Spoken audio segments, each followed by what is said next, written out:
I'm Ben Higginbotham with Technology Evangelist. With me I have Ed Kohler and Andy Abramson. You just recently wrote a post regarding new journalism, new media, and it got a little bit of traction online. Well, let's go back in history and give the whole story. Ben and Peter Chotti, CEO of SiteSpeed, were involved in a back and forth email that I was copied on about just video in general and video communication. And Peter writes the Digital Media Update. It's one of the blogs out there that you can read. And somehow you guys decided you're going to use SiteSpeed as a way of getting questions from people out there who wanted to know what was going on here at CES. Absolutely. And that was really good. So I chimed in and I said, this is something interesting. I see a new wave of journalism here that's slightly different. We're not just talking about bloggers running around covering things. We're seeing a requester, being the audience, saying, oh, I want to see our high definition TV screens, and you would go out and look at nothing but high definition TV screens and report back to them. So I said, this media paradigm is shifting into instant journalism because basically anywhere you are, as long as you have an IP connection, as long as you have the ability to produce like we're doing right now, journalism can be made on the spot, uploaded, and sent to whomever you want it to be sent to. Whether it's just the 5 people who care about widescreen videos, or it's people who care about every single thing digital, like Sennheiser microphones or anything imaginable. Yep, anything at the Consumer Electronics Show, absolutely. It's I think, talking about the long tail, as it were, going a little bit further down the tail, but really truly finding targeted audiences and delivering to those targeted audiences exactly what they want to see. And I think that's what we were trying to go for. And there was some who disagreed with you. Oh, it's okay to disagree. That's what the blogosphere is all about. And but I basically said, you're not, winners have enemies, losers have friends. And Such a great quote. That's why I put it in here. We were talking about that over dinner. The whole idea is that you're not blogging is about being provocative. Blogging is about basically, casting a line and seeing who bites. It just so happened that everybody bit, and for the most part, most people bit the way you guys are producing things and the way I wrote the post. There's a couple of people who say, well, there's some spelling errors. Hey, I wrote it in the morning, I didn't run it through spell check, my error, there's always room for correction, but I corrected the post. So what's the big deal? And that's a good point.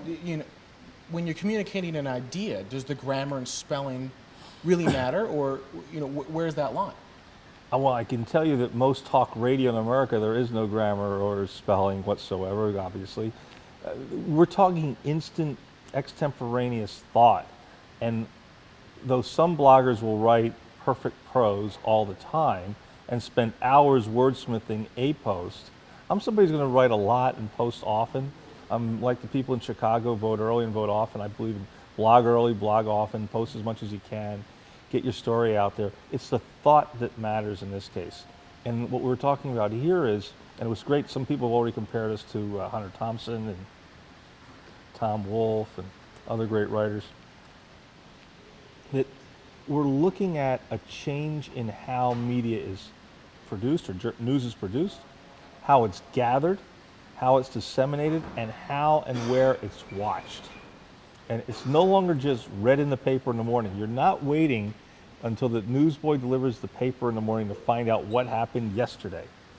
You can find out what happened 5 minutes ago in this new era of the new journalism and of instant journalism.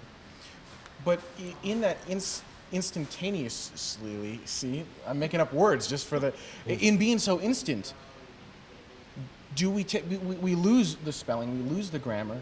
Do we lose some of the story because of that? I think we do. And I admit, the worst thing that anyone can ever try and be is their own editor.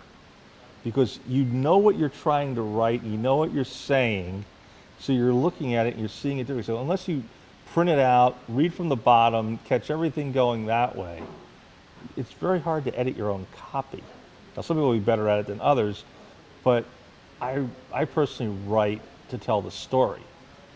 And if I flub on a comma or an apostrophe, so what? Forgive me. The story's what matters. What about credibility in the story? I mean, doesn't that take away from your credibility? I think it does a little bit, which is one of the reasons why I was very quick to want to fix it. soon as somebody pointed out the errors, I went back in and fixed them. I don't want them. But I didn't change the essence of the fact that Technology Evangelist was taking a new approach to how they're going to gather news and information and how they're going to be responsive to their audience. I think that's the other thing. It's not some editor sitting there saying, I'm Sven Gali, I think I want to know about all the Motorola cell phones and ignore the Nokia phones.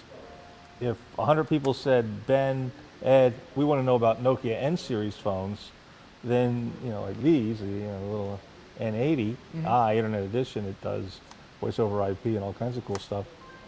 If you had 100 people said, I want to know about these phones, or the new N95, or you would go out and cover it. But you wouldn't go down the aisle to cover Motorola if nobody said we care a rat's butt about Motorola. Part of the reason we like you so much is because you are such a hardcore gadget geek. And, we're sitting at dinner. We found out you were in town, so you said, well, I'll pop over, we'll do dinner. We'll have a beer. Have a beer, and we did. And you're just whipping out all these cell phones on the table. You've got all these techno gadgets. And I'm sitting there like, oh, yeah. That's what I'm talking about. That's awesome. And it was fun to see that, it's just, it's a different type of person. It's a different type of personality.